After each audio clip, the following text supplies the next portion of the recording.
안녕하십니까. 등대지기 채널 이주환 목사입니다. 성경 해석의 권위 세 번째 파트에 오신 여러분을 환영합니다. 오늘은 창세기 6장과 로마서 5장을 본문으로 심판의 진정한 의미에 대해 깊이 있게 나누고자 합니다. 창세기 6장 3절은 심판의 진정한 의미를 교훈합니다. 여호와께서 가라사대 나의 신이 영원히 사람과 함께하지 아니하리니 이는 그들이 육체가 됨이라. 그러나 그들의 날은 120년이리라 하시니라. 오늘날 사람들이 성경이 말하는 심판의 진정한 의미에 대해서 올바르게 이해하지 못하는 것 같습니다. 이러한 현상은 우리가 성경을 가볍게 보려는 그러한 습성이 있기 때문입니다. 그래서 이 본문을 다룰 때 을로 심판받았다. 왜 심판받았냐 하면 사람들이 성적으로 타락했기 때문이다. 믿는 자가 믿지 않는 자녀와 결혼했기 때문이다. 아니면 천사의 타락 등을 운운하면서 이 정도로 접근했습니다. 그러나 하나님께서 말씀하고자 하는 의미는 3절에 있습니다. 나의 신이 영원히 함께하지 아니한다. 바로 이것이 심판의 의미입니다. 이것을 정리하면 예수 그리스도의 사역 중에서 2단계 사역에 해당하는 부활 후에 성령의 임재, 부활 후에 임마누엘 사역이 이루어지지 아니할 것이라는 말씀입니다. 위대한 복음 전도자 D.L. 무디는 성령의 중요성에 대해 이렇게 말했습니다. 당신은 물 없는 물레방 하나, 증기 없는 엔진을 상상할 수 있습니까? 그렇다면 성령 없는 교회를 상상해 보십시오. 이처럼 성령이 없는 상태야말로 영적 기능이 멈춘 심판 아래에 있는 상태입니다. 이어서 임마누엘 사역의 약속을 살펴보겠습니다. 마태복음 1장 20절에서 23절입니다. 이 일을 생각할 때에 주의 사자가 현몽하여 가로되 다윗의 자손 요셉아 내 아내 마리아 데려오기를 무서워 말라. 저에게 잉태된 자는 성령으로 된 것이라. 아들을 낳으리니 이름을 예수라 하라. 이는 그가 자기 백성을 저희 죄에서 구원할 자이심이라 하니라. 이 모든 일에 된 것은 주께서 선지자로 하신 말씀을 이루려 하심이니 가라사대 보라 처녀가 잉태하여 아들을 낳을 것이요 그 이름은 임마누엘이라 하리라 하셨으니 이를 번역한즉 하나님이 우리와 함께 계시다 함이라. 이 말씀에서 우리는 세 가지 교훈을 얻게 됩니다. 첫째로 주님의 이름이 두 가지로 표현되고 있다는 것입니다. 예수라 하라, 임마누엘이라 하리라. 둘째로 그 각각의 이름의 사역이 다르다는 것입니다. 먼저 예수의 사역, 자기 백성을 그들의 죄에서 구원할 자. 그 다음 임마누엘의 사역, 하나님이 우리와 함께 계시다 함이라. 세 번째로 그 각각의 사역이 어떻게 이루어지는가 하는 부분입니다. 예수의 사역은 자기 백성을 그들의 죄에서 구원할 자 하심으로 십자가 보혈 사역으로 성취. 임마누엘 사역은 하나님이 우리와 함께 계시다 함으로써 부활로 성령으로 임재하시는 사역으로 성취됩니다. 성령으로 임재하시는 목적은 신부되는 성도와 한 몸 이루기 위함이요 그 최종 목적은 사랑의 열매를 맺게 하고자 함인 것입니다. 우리는 여기서 세 가지 질문을 얻게 됩니다. 과연 임마누엘의 역사는 어떤 형태로 이루어지며 또 어느 때에 성취되는 것인가 하는 겁니다. 마지막으로 그 임마누엘 사역, 곧 성령의 임재 사역이 예수의 선지자적인 사역이라는 근거는 무엇인가 하는 겁니다. 우리는 이러한 질문에 대한 답을 요한복음 14장과 16장에서 찾아볼 수 있습니다. 내가 아버지께 구하겠으니 그가 또 다른 보혜사를 너희에게 주사 영원토록 너희와 함께 있게 하시리니 그는 진리의 영이라.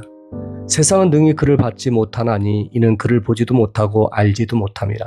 그러나 너희는 그를 아나니 그는 너희와 함께 거하심이요 또 너희 속에 계시겠음이라. 내가 너희를 고아와 같이 버려두지 아니하고 너희에게로 오리라. 예수께서 대답하여 이르시되 사람이 나를 사랑하면 내 말을 지키리니 내 아버지께서 그를 사랑하실 것이요 우리가 그에게 가서 거처를 그와 함께 하리라. 요한복음 16장 7절 13절 28절입니다. 그러하나 내가 너희에게 실상을 말하노니 내가 떠나가는 것이 너희에게 유익이라. 내가 떠나가지 아니하면 보혜사가 너희에게로 오시지 아니할 것이요 내가 가면 내가 그를 너희에게로 보내리니 그러나 진리의 성령이 오시면 그가 너희를 모든 진리 가운데로 인도하시리니 그가 스스로 말하지 않고 오직 들은 것을 말하며 장래일을 너희에게 알리시리라. 내가 아버지에게서 나와 세상에 왔고 다시 세상을 떠나 아버지께로 가노라 하시니. 이 본문들에서 우리에게 무엇을 교훈하고 있습니까? 먼저는 과연 임마누엘의 역사는 어떤 형태로 이루어지는가 하는 겁니다. 그것은 보혜사 곧 진리의 성령으로 오셔서 이루어집니다. 그 다음 어느 때에 성취되는 것인가 하는 부분입니다. 그것은 예수가 부활하신 후에 성취되어집니다. 마지막으로 이러한 임마누엘 사역, 곧 성령의 임재 사역이 예수의 선지자적 사역이라 하는 근거는 무엇인가 하는 겁니다. 본문 13절입니다. 진리의 성령이 오시면 그가 너희를 모든 진리 가운데로 인도하시리니 그가 스스로 말하지 않고 오직 들은 것을 말하며 장래일을 너희에게 알리시리라. 살펴본 바와 같이 예수의 2단계 사역인 성령의 임재 사역은 곧 선지자적 사역을 의미하는 것임을 알게 되었습니다. 그러므로 이러한 주님의 사역이 성취되지 않는 것, 이것이 심판입니다. 임마누엘 약속의 구체적인 내용은 주께서 부활하신 후에 성령으로 다시 오신다는 약속, 그것입니다. 요한복음 16장 13절에서 성령의 임재 목적을 설명하시기를 먼저는 듣는 것을 말해주고 그 다음은 장래일을 알려주시는 것이라고 말씀하십니다. 증거된 내용대로 이러한 일들은 다 선지자들의 사역의 특징입니다. 선지자들은 반드시 하나님께 듣는 것만 전해야 했고 장래일을 전하는 자들이었습니다. 성령님의 임재 목적과 선지자 사역과 일치하기 때문에 이것을 두고 예수님의 선지자적 사역임을 알 수 있습니다. 노아 때 선언된 심판 내용의 실체가 주님께서 성령으로 임재하시는 사역, 임마누엘의 축복이 성취되지 않는다는 무서운 말씀인 것입니다. 주님의 사역이 성취되지 않는 것, 이것이 심판입니다. 청교도 신학자 존 오웬은 성령의 사역에 대해 깊이 연구하며 성령께서 신자 안에 내주하시는 것이 구원의 핵심적인 은혜라고 강조했습니다. 그는 만일 누구든지 그리스도의 영이 없으면 그리스도의 사람이 아니라는 말씀을 인용하면서 성령의 임재가 거두어지는 것은 영적인 죽음이자 가장 큰 심판이라고 보았습니다. 육체가 됨이라 말씀은 성경 해석의 권위 파트 2에서 해석했습니다. 자, 다시 창세기 6장 5절을 보겠습니다. 여호와께서 사람의 죄악이 세상에 관영함과 그 마음의 생각의 모든 계획이 항상 악할 뿐임을 보시고, 본문에서 그 마음의 생각의 모든 계획이 항상 악할 뿐이다라는 말씀에 주목하십시오. 결국 성령의 임재 속에 들어가지 못하면 예수와 연합을 이루지 못하고 그 결과 생육하고 번성하지 못함으로써 심판받는다는 말씀입니다. 이제 성경은 우리에게 심판의 정반대 상황에 놓인 노아를 비교하면서 교훈해주고 있습니다. 창세기 6장 8절 9절입니다. 그러나 노아는 여호와께 은혜를 입었더라. 노아의 사적은 이러하니라. 노아는 의인이요 당대의 완전한 자라. 그는 하나님과 동행하였으며. 먼저 8절을 정리하겠습니다. 그러나라는 표현은 반전입니다. 그리고 은혜를 입었다라에 주목하십시오. 과연 노아가 받은 은혜는 어떤 것일까요? 주님은 우리가 무엇이 은혜인지 깨닫게 하기 위해서 다음 구절에서 은혜 받은 자의 삶이 무엇인지를 증거해 놓으셨습니다. 노아의 사적은 이러하니라. 첫째 의인이요, 두 번째로는 완전한 자의 단계요, 세 번째로는 하나님과 동행하는 단계입니다. 바로 이것이 은혜를 입은 자의 모습이며 은혜의 3단계 요소입니다. 성경의 핵심은 통일성이 있습니다. 3이라는 숫자, 성삼위일체, 완전수, 평안의 수입니다. 구원의 방주도 상중하 3층, 하나님의 보좌도 3층천, 성막에서 하나님이 임재하시는 지성소도 3단계의 문을 지나는 것입니다. 예수님의 사역 또한 3단계 사역이 그것입니다.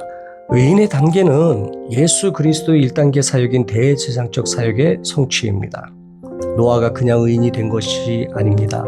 성경은 오직 예수 그리스도의 보혈 사역을 통해서만 의인이 된다고 했습니다. 따라서 노아가 의인이 되었다는 것은 그리스도의 대제사장적 사역이 성취되었다는 것을 의미합니다.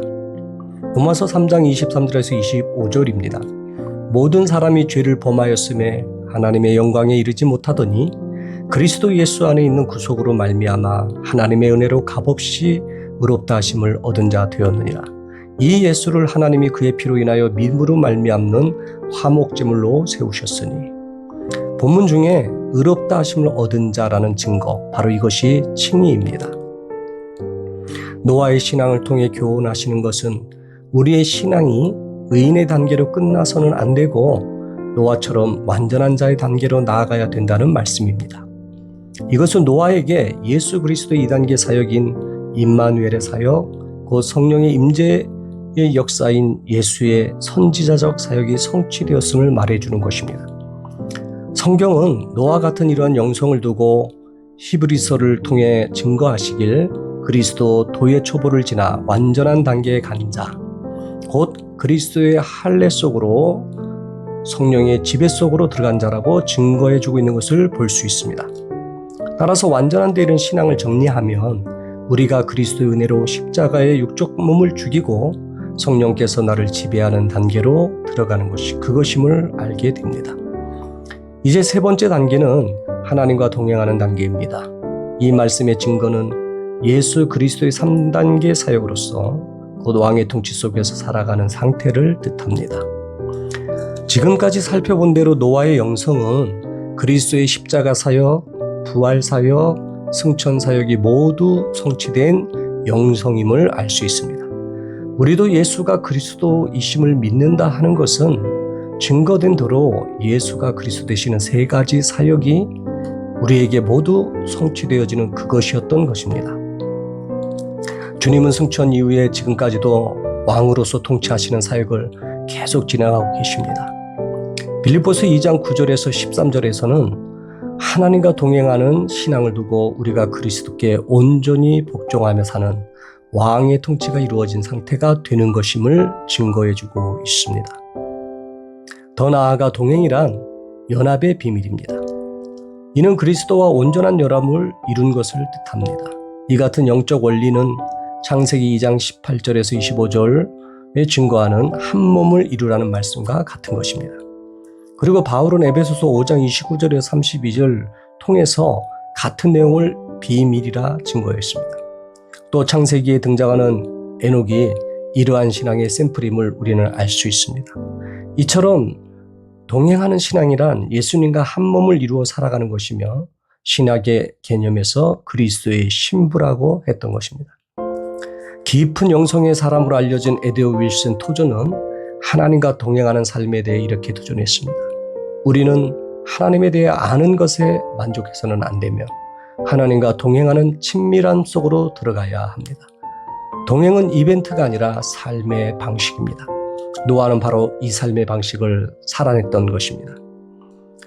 은혜의 3단계 요소, 예수님의 3단계 사역을 바울은 로마서 8장 29절에서 31절을 통해 잘 요약해 주었습니다. 로마서 8장입니다. 하나님이 미리 아신 자들을 또한 그 아들의 형상을 본받게 하기 위하여 미리 정하셨으니 이는 그로 많은 형제 중에서 맏아들이 되게 하려 하심이라. 또 미리 정하신 그들을 또한 부르시고 부르신 그들을 또한 의롭다 하시고 의롭다 하신 그들을 또한 영화롭게 하셨느니라. 그런즉 이 일에 대하여 우리가 무슨 말 하리요? 만일 하나님이 우리를 위하시면 누가 우리를 대적하리요? 본문 중에 하나님이 미리 아신 자들이란 말씀은 예정론입니다. 주님이 이미 구원받을 자들을 계획하여 놓으셨다는 것입니다. 여기서 맏아들이란 단어에 주목하십시오.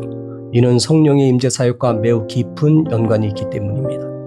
예수님이 부활하시기 이전에는 맏아들이란 표현을 한 번도 사용하지 않으시고 독생자라는 표현을 사용하십니다. 그런데 예수님이 부활하신 이후부터는 독생자라는 표현보다는 맏아들이라 표현하면서 하나님의 아들들이 한 명이 아님을 나타내기 시작합니다. 더 나아가 로마서 8장에서는 우리가 양자의 영을 받았다고 하십니다. 다시 말해서 성령의 임재를 두고 양자의 영으로 표현하신 것입니다. 이같이 우리가 하나님의 아들들이 되었기에 예수님은 맏아들이 되시고 우리는 마치 차자들과 같은 형태가 된 것입니다. 더 중요한 것은 형제는 닮아야 한다는 것입니다. 예수님이 진짜 맏아들 대우를 받도록 하라는 것입니다. 그러려면 우리가 그분을 닮아야 한다는 이 구원의 목적이 우리에게 주어졌음을 알게 됩니다. 그럼에도 본문은 왜 되게 하려 하심이라고 하시고 됐다고 선언하지 않았을까요? 그것은 어떤 사람들은 입술로만 예수님을 나의 주라고 하기 때문입니다. 어떤 성도를 통해서는 곧 그로 인해 예수께서 진정한 신자들의 맏아들 되심의 영광을 받습니다. 그들은 참으로 예수님을 닮은 것입니다. 그런데 어떤 이들은 주여 주여만 하였지 예수님의 형상하고는 전혀 관계가 없습니다. 그 사람은 실상 하나님의 자녀가 아닐 수 있음을 알아야 됩니다. 우리가 예수님을 닮는 것, 이것이 곧 하나님의 진정한 자녀임을 증명하는 길입니다. 더 나아가 본문 30절은 우리에게 구원의 단계를 보여줍니다. 먼저는 부르시는 단계, 그 다음은 의롭다 하시는 단계, 마지막으로 영화롭게 하는 단계입니다. 여기 은혜의 3단계, 전체가 은혜입니다. 그 어떤 하나도 삭제되면 안 됩니다. 예를 들어 거듭난 역사, 그것만 은혜라고 강조하면 안 됩니다. 당연히 우리가 주께로부터 죄사함을 얻고 거듭나는 것 또한 주님의 크신 은혜가 맞습니다. 그러나 우리가 거기서 멈춰서는 안 됩니다. 우리는 영화의 단계로 점점 가까이 가야 합니다. 로마서 6장은 은혜의 3단계를 세부적으로 풀어서 신앙 여정의 5단계로 증거해 줍니다. 로마서 6장의 결말은 영생으로 끝이 나고 그리고 영생에 들어가기까지 성도가 걸어가야 할 신앙 여정의 5단계를 정리해 주고 있습니다. 먼저 예수 그리스도와 함께 십자가에 죽었다는 것을 아는 것입니다. 그 다음은 예수와 함께 죽은 그 사람은 그리스도와 함께 산자로 여기게 됩니다. 자기 존재감 확신, 진정한 자기 정체성 발견입니다. 나는 원래 마귀 자녀가 아니고 창세전부터 하나님의 형상 닮은 자녀로 선택받은 자라는 사실을 깨닫는 것입니다.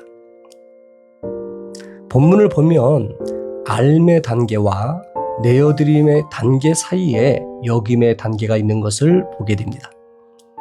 이것은 여김의 단계가 없으면 내어드림의 단계도 없다는 말씀입니다.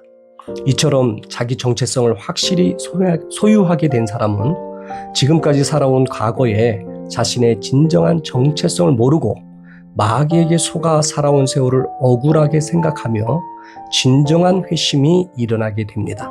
그런 후에 주여 날 받아 주옵소서. 나의 전부는 주님 것이오니 나를 완전히 붙잡아 써주시기를 원합니다 하며 주님께 자신을 내어드리게 됩니다. 바로 이러한 상태를 두고 성령의 임재 역사라 하고 구약에선 아브라함과 맺으신 할례 언약의 실체로 말씀하시고 오늘 로마서에서는 우리가 하나님께 의의 병기로 내어드리는 신앙으로 증거된 것입니다. 신자가 자신을 주님께 내어드리게 되면 우리는 그리스도의 왕적 통치 가운데 들어가게 되고 그 결과 자연히 열매를 맺습니다. 그 마지막은 영생에 들어가는 단계입니다. 이제 저는 그동안 놓치고 있던 성경의 핵심을 짚어드리고 강의를 마무리하겠습니다. 로마서 5장 14절입니다. 그러나 아담으로부터 모세까지 아담의 범죄와 같은 죄를 짓지 아니한 자들 위에도 사망이 왕노릇하였나니 아담은 오실 자의 표상이라. 여기에서 보면 아담이 지은 똑같은 죄를 범하지 않는 자들 위에도 사망이 왕노릇했다고 선언합니다. 우리는 이것을 어떻게 이해할 수 있을까요? 아담이 범죄한 이후에 죄와 사망의 저주가 들어왔다고 생각하는 것은 성경을 깊이 보지 못한 것입니다. 본문은 아담이 원죄의 시작이 아니란 사실을 교훈합니다. 우리는 기존의 신학적 관념에 빠져서 이 말씀을 놓치고 있었습니다. 우리가 성경을 대할 때에 필요한 자세와 태도가 있습니다. 성경에서 증거되는 예수가 그리스도 되심을 알아가고 그를 경험하고 그를 증거하겠다는 중심으로 마음을 가다듬고 오직 하나님의 뜻에 집중하는 자세와 태도를 가지고 순수함으로 나아가야지 세상 사람들의 논쟁거리가 되는 어떤 이론을 떠올리거나 그것을 기준으로 접근하면 안 되는 것입니다. 우리가 성경을 판단하려 해서는 안 됩니다. 오히려 성경이 나 자신을 판단해 주시길 바라보아야 하고, 그리고 주께서 성경을 통해 나에게 하시는 말씀을 받고자 헌신되어져 있어야 하는 것입니다. 과연 이 땅에 사망이 왕노릇한 것이 아담이 범죄한 것과 관계가 있을까요? 맞습니다. 아주 관계가 없는 것은 아닙니다. 그러나 우리는 성경이 우리에게 직접 증거해 주는 바를 기반해서 생각해야 하고, 우리는 그 말씀에 집중해야 합니다.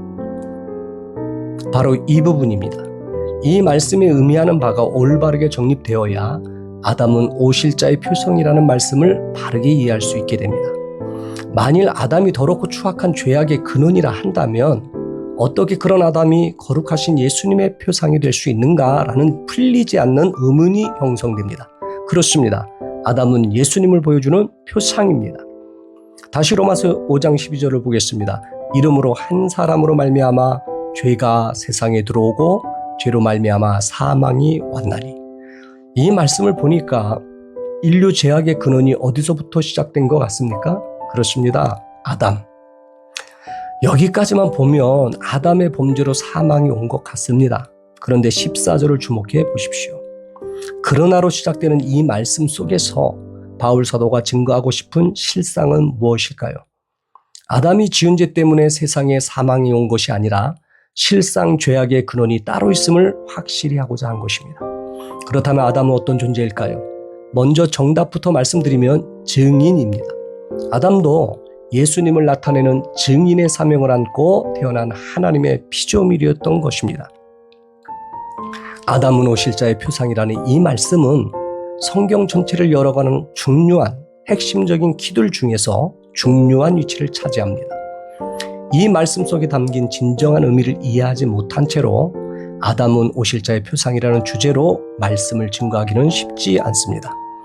사실 우리가 성경을 통해 증거된 우리를 향한 계시의 메시지를 하나씩 알아보자 할 때에 하나님의 역사를 성경에서부터 시작할 것이 아니라 창세전 하늘에서부터 시작되어야 합니다. 사단, 거기서부터 시작되는 것입니다. 그 사건은 창세전 인간이 측량할 수 없는 먼 옛날 어느 때에 하늘에서 타락한 천사가 감히 자기를 높여 하나님과 비기려 했던 사건입니다. 아담은 어떠한 존재로 태어난 것일까요? 한마디로 사단의 정체를 드러내기 위하여 파송된 인물입니다. 보이지 않지만 실존하는 영적 세계에서 활동하는 사단의 정체를 드러내고, 또한 예수 그리스도가 그 사단을 정복하고 심판하신 분이라는 것을 드러내기 위해서 태어난 그 사람입니다. 첫사람 아담을 통해 우리는 우리 눈에 보이지 않던 사단의 실체를 인지할 수 있게 되었고, 그가 무슨 짓을 벌이고 행하는지를 알아차릴 수 있게 되었습니다. 그뿐만이 아닙니다. 우리는 아담을 통해서 영으로 예수께서 창세전 하나님의 경륜 안에서 이미 사단을 정복하고 인류를 구원하시는 분이심을 알게 되었고, 결국 예수께서 하늘에서부터 일어난 전쟁을 종식시키러 오실 그분이며 예수가 구세주이신 그리스도이시다라는 사실이 온 세상에 드러나게 되었던 것입니다. 이제 하나님께서 지구를 창조하신 목적이 무엇인지 감각적으로 느낌이 오지 않나요? 그렇습니다. 지구를 마치 전쟁터와 같은 형태로 창조하신 것입니다. 창세전에 하늘에 전쟁이 있었습니다. 그리고 창세전에 이미 구원받을 자가 정해져 있었다고 성경은 증거하고 있습니다. 누구를 통해 구원받는다고 정해져 있었나요? 이미 지구가 창조되기 이전에 예수 그리스도를 통한 구원이 이루어질 것이라고 정해져 있었다는 것입니다. 하나님을 도전하는 마귀 사단이 있었고, 그를 정복하고 심판하실 주님, 인류의 구원을 베풀어 주실 그분 예수 그리스도 예정되었습니다. 바로 이러한 사실을 계시하고자 실제로 펼쳐놓은 곳이 창조된 지구였던 것입니다. 하나님이 이미 마귀 사단을 심판하셨지만 그 심판의 집행은 보류해 놓으셨습니다. 만약 하늘에서 그 모든 것을 완성해 버리시면 하나님께서 살아계시다는 증거와 그분의 창조주인 되심과 이 모든 구원의 계획을 설계하신 하나님의 전지전능하심과 그분의 거룩한 영광을 우리들이 알 길은 없습니다. 그 때문에 하나님은 사단의 심판 집행의 때를 나중으로 정하시고 일시적으로 사단으로 하여금 세상 임금으로 활동하게 하시고, 더 나아가 그리스도의 군사로 부름받은 당신의 자녀들이 그리스도 이름으로 사단과 싸워서 이기게 하는 과정을 통해서 이 모든 것을 나타내시길 원하신 것입니다. 우리가 보이지 않지만 살아계신 하나님의 실존과 그분의 구원의 경륜을 알아가고 단 한 번 살다가는 인생의 참된 목적을 알아가게 된 이 놀라운 은혜는 세상을 이와 같이 설계해 주신 하나님의 은총이었던 것입니다. 이처럼 지구는 하나님의 크신 경륜 아래에서 마치 전쟁터와 같은 형태를 가지게 된 것입니다. 기독교 변증가 C.S. 루이스는 이 세상의 실체에 대해 이렇게 통찰했습니다.